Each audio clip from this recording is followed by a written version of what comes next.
Two women can have the exact same birth circumstances, but one of them walks away feeling powerful while the other one feels defeated. Why is that?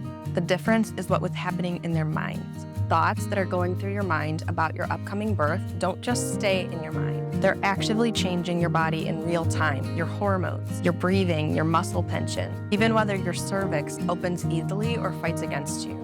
Stressful birth thoughts come in 4 different forms. The first are fear spiral thoughts, and these are the what if and anxiety-causing thoughts. Like, I'm afraid that my doctor will pressure me if I go past 41 weeks. What if what happened to her happens to me? Number 2 are narrow path thoughts. Like, I have to have an epidural. I have to have a natural birth.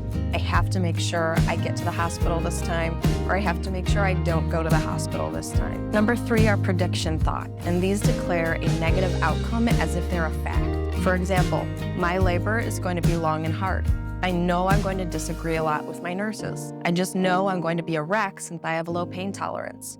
And number 4 are judgment thoughts, and these evaluate your performance as positive or negative based on what happens during your birth. I would hate it if nursing staff are in and out of my room a lot. My body failed me last time, and it might happen again. I couldn't go into labor on my own. If I don't have the birth I planned, then I failed. Do you notice how these thoughts create like a really toxic energy? It's yucky, like you don't even want to say these things out loud. These thoughts create stress. They create rules that birth has to follow and go in this way, and if it doesn't, then you're going to feel sad or frustrated or like somebody wasn't listening to you. And so when you think these types of thoughts, it also tightens your muscles and it could actually make labor harder or even stop your labor progress. It also shrinks your confidence. Now let me show you what restful birth thoughts sound like. These are thoughts that are calming and flexible. They're confident, but not in just one type of outcome or one type of birth path. They're confident that you can handle whatever comes your way during labor.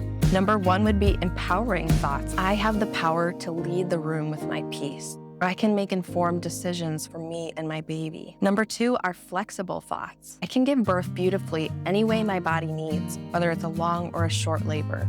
I will give birth with rest and joy, whether it's vaginal or cesarean. I will be happy with my birth, whether I tear or not. Number 3 are trustful thoughts. I trust myself to make good decisions as events unfold. I trust that this birth will unfold just as it is meant to. My body knows how to birth my baby. My baby's working with me. And number 4 are accepting thoughts. This birth is a new gift. I accept every surprise that comes to me on this birth journey. Every birth is beautiful. I am grateful for every up and down that I am blessed to experience. Restful thoughts support your body in labor and help you feel like your birth can be whatever it is. Here's why this matters so much. Birth is not just physical. It's emotional, it's spiritual. It involves all the hormones in your body that go off while you're thinking. So it's deeply connected to your inner world, your nervous system, your sense of safety and trust. And if your thoughts say, this is going to be awful, then your body puts a pause and doesn't really know what to do yet and makes it harder to labor because it does not want to give birth to a baby in an awful situation. That's not safe for your baby. So it's actually trying to protect you and your baby by not giving birth. And I don't want you to fall into the trap of thinking, I know my labor is going to be hard and painful, and I'll still be happy with that. No, get that prediction thought out of your head. You don't know that your labor is going to be hard and painful, but predicting that it is actually makes it more likely that that will come true. It can raise your adrenaline, it can slow your contractions, it just makes things harder. When a stressful birth thought comes up, it's not just harmless background noise. You need to do the work to get that thought out of your brain long before labor even begins. If your thoughts are rigid and stressful, you're essentially shrinking your options. You're telling yourself there's only one way this can go. But when your thoughts are restful and flexible, you're preparing yourself to meet whatever comes with confidence and peace.